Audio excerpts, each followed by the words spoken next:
پاکستان کے اصل محرکات آپ کے خیال میں کیا تھے؟ برطانیہ کا جو پروگرام تھا وہ 1977 تک ہندوستان کو قابو میں رکھنے کا تھا، ٹھیک، اور یہ جب سیکنڈ ورلڈ وار ہوئی اور ہٹلر کی ڈیفیٹ تو ہو گئی، لیکن سلطنت برطانیہ اور فرانس کی سلطنت اور یہ سب وہ بھی ساتھ ساتھ تباہ ہو گئے. اور اس زمانے میں امریکہ was the rising star of the west. Franklin Roosevelt the American president, ہی واز ڈٹرمنڈ کہ یہاں سے برٹش کلونیلزم ختم ہو اور انڈیا آزاد ہو. تو ان کا پریشر، وہ کہتے تھے جی سیلریز تو آپ کے آفیسرز کی ہم دے رہے ہیں، تو آپ you pack up and leave. اس پریشر کے تحت اپنا برطانیہ کو کچھ فیصلے کرنے پڑے. تقریباً 1946 تک برطانیہ کا پریفرنس یہ تھی کہ یونائٹڈ انڈیا رہے، جو انڈین برٹش آرمی ہے وہ انٹیکٹ رہے، اور ان کا خیال تھا کہ اس کو ڈومینین بنائیں گے، ایسی ڈومینین جس کی آرم فورسز ہم جب چاہیں استعمال کر سکتے ہیں. لیکن جیسے کہ امریکن پریشر اور ان کی قابلیت نہیں رہی کولونیلزم کو کنٹینیو کرنے کی، تو انہیں مجبوراً فیصلہ کرنا پڑا کہ اب کیا کیا جائے. تو تب جو برٹش آرمی کے ٹاپ جنرلز ہیں، مثلاً 12 مئی 1947 کو ایک میمورینڈم تیار کیا گیا، armed forces, navy and army plus the hero of the second world war field marshal Montgomery اور لارڈ اسمے، اور یہ سب اکٹھے ہوئے. اور اس میمورینڈم میں کہا گیا کہ اگر پارٹیشن ہوتی ہے تو یہ ہمارے لیے اچھا ہے، کیونکہ mister Jinnah is willing to join the commonwealth. ہمیں ان سے ڈیمانڈ کرنا چاہیے کہ Karachi port facilities, Pakistan air bases جو بنیں گی ویسٹ پاکستان کی، اور یہاں کی مین پاور جو ہے یہ برطانیہ کو ملے. مین پاور سے مراد آرمی. اس کے اگر بائی کمپیرزن وہ جواہر لال نہرو کو ٹرسٹ نہیں تھے کرتے، کیونکہ نہرو واز لیفٹ اورینٹیڈ اور ذرا پرو سوویٹ ان کی سٹانس تھی. تو دین دے ڈیسائیڈڈ کہ divided India is good in their interest. اور مسٹر جناح ڈیمانڈیڈ کہ اگر انڈیا ڈیوائڈ ہوتا ہے اور پاکستان بنتا ہے تو we will also have the Indian army divided. نہیں سر، اس کے پیچھے محرک جو میں پوچھ رہا ہوں خاص طور پر برٹش راج کو، ہاں جی، یہ کیا وہ کمیونزم کے خلاف کوئی ایک بفر زون بنانا چاہ رہے تھے؟ 1833 سے شروع ہوتی ہے ان کی گریٹ گیم.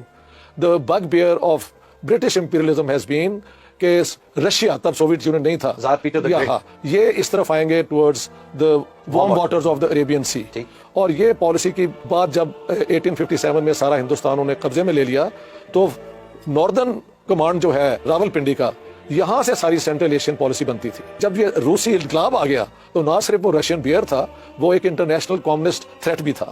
تو اس کے بعد سوویت یونین کو روکنا جو ہے نا was the paramount policy of the British. آپ دیکھیں سیکنڈ ورلڈ وار میں Britain, America and Russia were allies. لیکن as soon as the war was over, Roosevelt کو چرچل نے ایڈوائز کیا کہ you attack the Soviet Union. Churchill refused. اس نے کہا they have been our allies, we will not do it. And Roosevelt had a good idea of the Soviet Union, کیونکہ 41 میں جب روس امریکہ آیا ہے تو they were partner with Stalin to fight Hitler. So he didn't have the same idea about Stalin and Roosevelt and the Soviet Union, whereas Churchill and the British always had Russia as threat number 1. So یہاں پہ کیونکہ American pressure آیا and Britain could not hold on to their policy.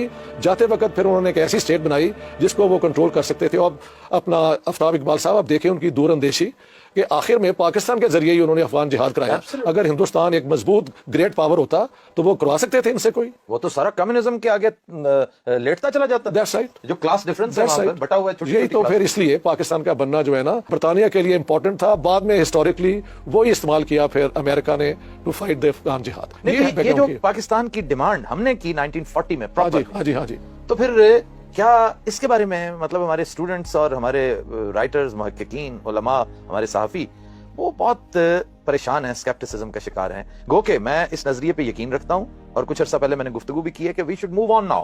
We should not entangle ourselves. دو ملک بن چکے ہیں، دونوں آزاد ملک ہیں، امن سے رہیں ایز نیبرز. تو یہ تو ایک ہسٹری کا فیکٹ ہے. لیکن آپ کی بات درست ہے. بات یہ ہے کہ 1940 میں قائد اعظم خود کہتے ہیں اپنی 22 مارچ 1940 کی پریزیڈینشیل ایڈریس میں، ریزولوشن سے ایک دن پہلے، کہ up until now the British ignored me and now they are laying the red carpet for me and now we will demand our rights as a Muslim nation. تب سے یہ demand for Pakistan جو ہے نا from a peripheral demand of a party it became the central demand and the British then played Muslim League against Congress. یہ بڑی عمدہ بات آپ نے کوٹ کی. اور چلتے آخری فیصلہ یہ ہوا کہ یہ ہندوستان کو ڈیوائیڈ ہی کیا جائے، کیونکہ نہرو اور کانگریس کے ہوتے ہوئے وہ اپنے مقاصد پورے نہیں تھے کر سکتے. ایک کمزور ملک بنے گا جس کو مدد ہوگی ویسٹ کی، اور وہی ہوا کہ پاکستان کو شروع سے امریکن ملٹری الائنسز میں خود جا کے لابی کرنا پڑا کہ آپ ہمیں اڈاپٹ کریں. یہ میں نے اپنی گیرزن اسٹیٹ کتاب میں پورا ایویڈنس دیا ہے جو ہمارے ہسٹورین چھپاتے آئے ہیں. انہوں نے خود جا کے کہا ہے. تو تب جا کے in 1951 the Americans started giving military aid to Pakistan. So that's the whole story, but the plan is British to divide India, to keep the Soviet Union out of South Asia. اگر اچھے